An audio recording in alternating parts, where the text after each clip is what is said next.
যখন বন্ধ হয়ে যাবে, হঠাৎ দেখবা গায়ের গেঞ্জিটা পর্যন্ত নিজের আপনজনেরা বেলেট দিয়া কাইটা রেখে দিবে। জামাটা খুলে দাও, গেঞ্জি খুলে রাখ, তাড়াতাড়ি বাজারে গিয়া নরমাল অল্প দামের কাফন কিনে নিয়ে আয়। কবর খনন কর, বাঁশ বাগানে বাঁশ খনন, বাঁশ কাট, কলা পাতা রেডি কর, গরম পানি রেডি কর, লাশটা ঘর থেকে তাড়াতাড়ি নামা। কয় বাইরে বৃষ্টি, কয় বৃষ্টি হোক, পলিথিন কাগজ দিয়ে পেঁচাইয়া বাইরে রাখ। এখন আর মরা লাশ ঘরে রাখা যাবে না। কে কয় বাইরের মানুষ?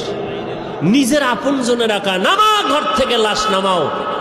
কয় বৃষ্টি বাইরে, কয় বৃষ্টি টিষ্টি বুঝি না, ওগলা পাতা আর পলিথিন দিয়ে পেঁচাইয়া রাখো।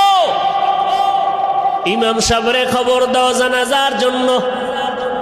বৃষ্টি এখন কি করি, 2 দিন বৃষ্টি চলে, একটু রাইখা দেই ঘরের মধ্যে, পাহারা দাও। কয় না, যেভাবেই হোক পলিথিন উপরে দিয়া কবর খনন কর, ভেতরে কোনো রকম রাখতে পারলেই হয়।